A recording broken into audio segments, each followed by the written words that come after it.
விஷயம் அப்படின்னா, நான் ஒரு முக்கியமான விஷயத்துக்கு தான் இங்கே வந்துக்கிறேன். ஒன்று பார்க்கறதுக்கு ஒன்று. ரெண்டாவது என்ன அப்படின்னா, இப்போ வந்து நம்ம வந்து அருள்வாக்கு வந்து சொல்ல போகிறோம். நான் தான் அருள்வாக்கு சொல்கிறதுக்காக அதான் ஆல்ரெடி சொல்லின்னு இருக்கேன். அதனால் வந்து ப்ராப்பராக சொல்லணும் அப்படின்னு சொல்லிட்டு முடிவு பண்ணி இப்போ வந்து நேற்று வந்து குலதெய்வம் கோயிலுக்கு வந்து நான் போனேன். அங்கே போயிட்டு தியானம் பண்ணி அங்கே இருக்கிற ஒரு முக்கியமான ஒரு முனிவரை கூப்பிட்டு பேசினேன். அதேமாரி அருள்வாக்கு சொல்கிறதுக்காக வந்து நான் இங்கே குலதெய்வங்கிட்ட அனுமதி கேட்கறதுக்கு வந்திருக்கேன் அப்படின்னு சொல்லிட்டு நான் பேசினேன். அதுக்கு வந்து இந்த குலதெய்வம் அந்த முனிவர் என்ன சொல்லிட்டாருன்னா, நீ இங்கெல்லாம் போகாத, நீ வந்து முனீஸ்வரன்கிட்ட போயிடு, இவங்க அவங்களுக்கு எதுவும் உதவி பண்ண அதான் அவனை பாதுகாப்பாங்க, அவங்க அருள்வாக்கு சொல்கிறதுல எதுவும் பண்ண மாட்டாங்க அவங்க குலதெய்வம் அப்படின்னு சொல்லிட்டு அவங்க சொன்னாங்க. அந்த முனிவர் ஏன் அதேமாரி சொல்கிறீங்க, ஒரு குலதெய்வமே சொல்லிக் கொடுக்கலாம் எப்படி அப்படின்னு சொல்லி கேட்டதுக்கு, இல்லை நான் சொல்கிறத பண்ணிட்டாரு, அவர் போயிட்டார். அப்புறம் நான் சரின்னு சொல்லிட்டு காலில் ஒரு வெடிக்காலம் கூப்பிட்டு என்னடா இதுமாரி ஆயிடுச்சு அப்படின்னு சொல்லிட்டு கூப்பிட்டு மேல்மலையனூர் அங்காளம்மனே கூப்பிட்டு கேட்டேன். இதேமாரி வந்து நம்ம குலதெய்வத்தை கூப்பிட்டு எங்கள் குலதெய்வத்தை கூப்பிட்டு கேட்டேன், இதுமாரி ஏன் வந்து நீ வரமாட்டேங்கிறீங்க, வாங்க கூப்பிட்டோன்னே வரீங்க, ஆனால் அருள்வாக்கு சொல்கிறதுக்கு எனக்கு உதவி பண்ண மாட்டீங்க, வாங்க அப்படின்னு சொல்லி கேட்டதுக்கு என்ன சொன்னாங்க, நீ மாட்டுக்கறிலாம் சாப்பிட்ற எப்படி வருவேன், நீ மாட்டுக்கறி விட்டா வரான்னாங்க. அது எப்பயாவது ஏதோ ஊருக்கு போனால் சாப்பிடுவேன், அது விட அது மாட்டுக்கறிலாம் பேச தேவையில்லை,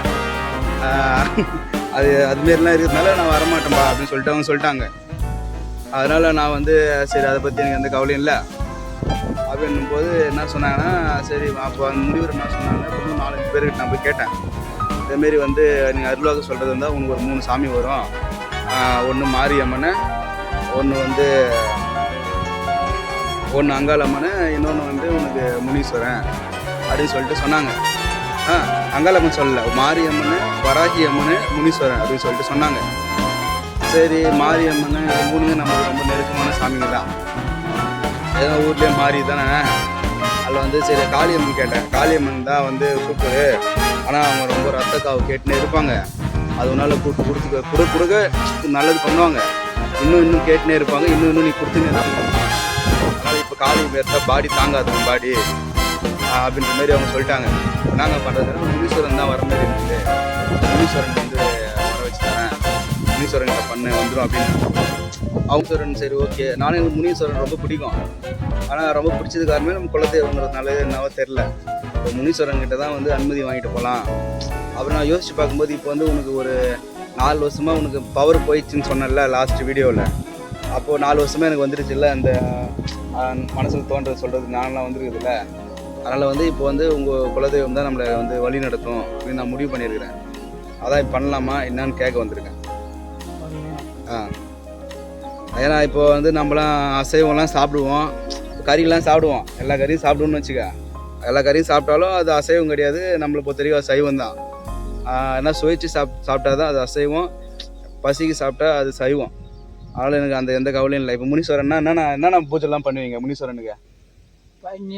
பண்ணியா? ஆடு கோழி. ஏன் இந்த வராகி அம்மன் வருவாங்கன்றீங்க, நீங்கள் பண்ணியை வெட்டுறீங்களே நியாயமா? ஆடு கோழியா? அப்புறம் பீடி சிகரெட்டு அது மாதிரிலாம் எதுவும் இல்லையா? சுருட்டு வைப்பாங்களா? அப்புறம் வேறு என்னது, பிராந்தி அதெல்லாம் இல்லை, குடியெல்லாம் கிடையாதா? சாராயம் சுருட்டு பூசை, அதான் நம்ம முனீஸ்வரனா? இப்போ அதான் முனீஸ்வரன் கோயிலுக்கு போயிட்டு கும்பிட்டுட்டு போகலான்னு சொல்லிட்டு இருக்கிறேன். நீ என்ன சொல்கிற? காளியம்மன் தான் வந்து எனக்கு கூடவே வந்து எல்லாம் பண்ணுவான்னு எதிர்பார்த்தேன், கூடவே இருப்பாங்க, ஆனால் வந்து அவங்க அருள்வாக்கு சொல்ல வரமாட்டேன்ட்டாங்க. எப்போ மாட்டுக்கறி சாப்பிட்றது ஒழியா அப்போ தான் வருவேன்ட்டாங்க. நான் மாட்டுக்கறி மட்டுமா சாப்பிடுவேன், விட்டா மனுஷங்கறியாக சாப்பிடுவேன்.